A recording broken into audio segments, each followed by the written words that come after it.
You think you're looking at her, but she's looking at you.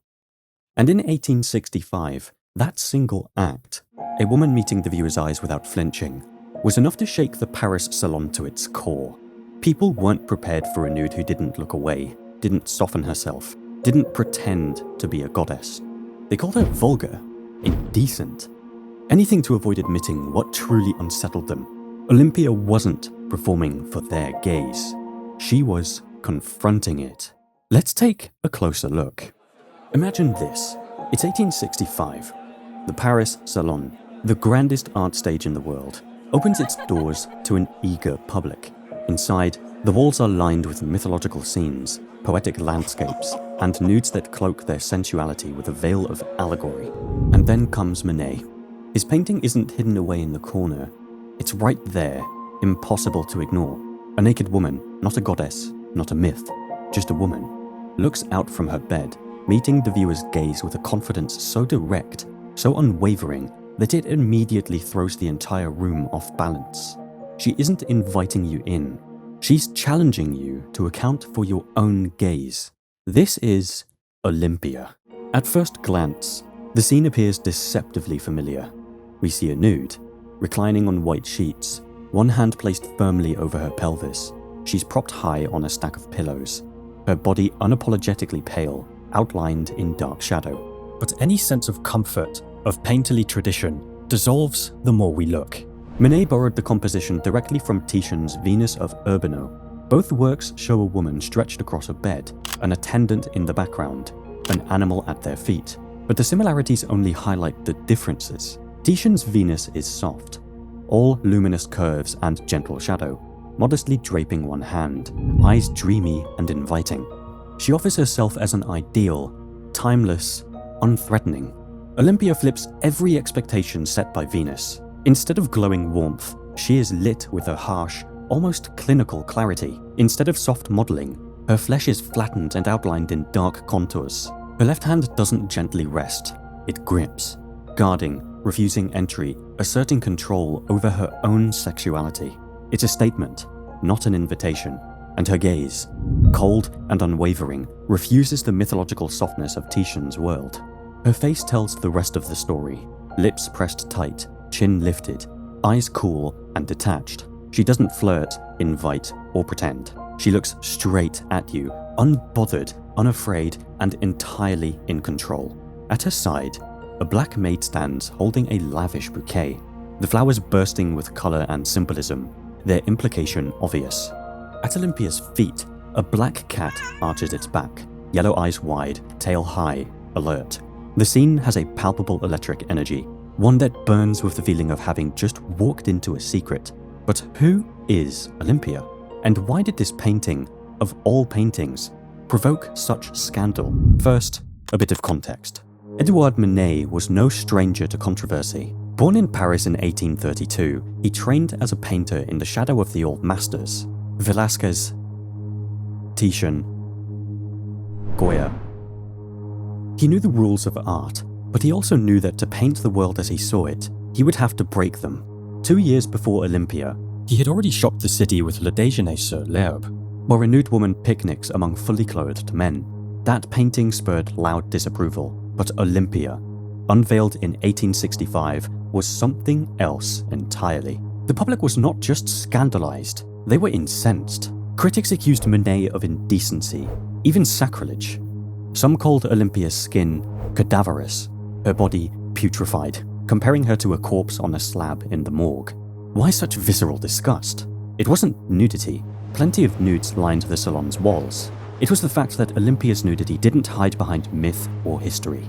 She was no Venus. She was modern, recognizably Parisian, and, worst of all, she knew it. Olympia was not some abstraction. She was, and is, a real woman. The model was Victorine Moron, a familiar face to Manet's audience.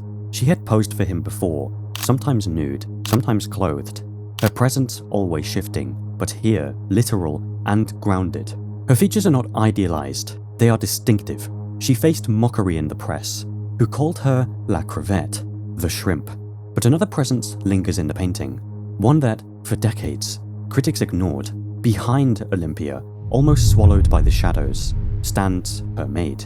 She's also a real woman, Laure, a black Parisian, a professional model, her identity buried for generations by art historians content to look past her. Laure is more than an accessory. She is an integral part of the drama. She brings the bouquet, perhaps a gift from a client. She is fully clothed, her dress shimmering with pastel light, in stark contrast to Olympia's exposed, pale skin. But why is Laure relegated to the background? Why is her skin painted in dark, almost absorbing brushstrokes, blending into the shadows and curtains? For much of Western art history, black women, often depicted as servants or side characters, were used to frame or contrast the beauty and power of white subjects. In Olympia, this contrast is heightened to an almost theatrical degree.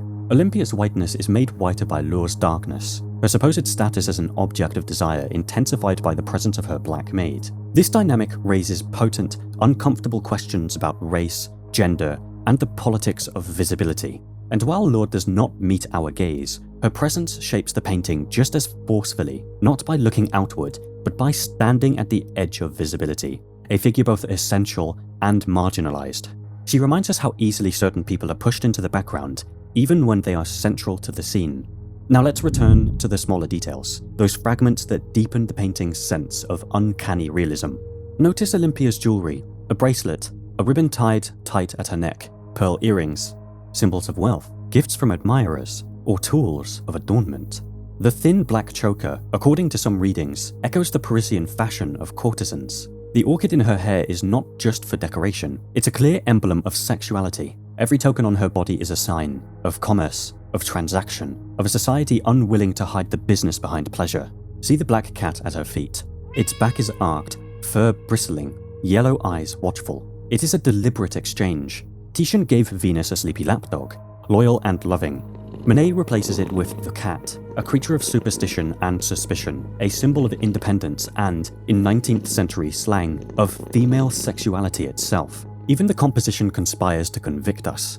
The emerald curtain is pulled aside, inviting us in, and yet, as we step into the room with our gaze, Olympia's rigid posture and guarded hand block our path. The effect is both invitation and denial. This sense of unease is the source of the painting's power. Olympia is not meant to please. She is meant to unsettle, to provoke. Her presence is an act of resistance. She is nobody's fantasy but her own. Some feminist critics have noted how her posture, upright, braced, unapologetically present, rejects the softness traditionally expected of the female nude. The very features that troubled critics in 1865, her masculine pose, her lack of submission, her flat, unapologetic flesh, have become sources of strength, not shame. Even so, the painting's legacy is complicated and uncomfortable. For every celebration of Olympia's agency, there's an awareness of Laure's marginalization. For every reading of sexual power, a reminder of the transactional nature of desire. The painting holds its contradictions in tension. It asks us to look again, to question what it means to be seen, and to recognize the unequal structure embedded in the act of viewing. In the end, Olympia refuses to be pinned down. Is she an object of desire, or its master? A victim or a victor? Does her stare condemn, invite, mock, or protect? Perhaps the greatest achievement of Manet's painting is that it leaves us suspended in this space of uncertainty, just as the first viewers were, standing in the salon so many years ago, confronted by the undeniable, inescapable gaze of Olympia. The more you look, the more impossible it becomes to look away. So what do you see when you face her? And who, in the end, is really watching whom? I'd love to know your thoughts in the comments. Is Olympia a force of defiance, a symbol of scandal, or an uncomfortable reflection of the world she inhabited, one not so different from our own? Let's discuss. Thank you for joining me in this exploration of Manet's Olympia. Until next time.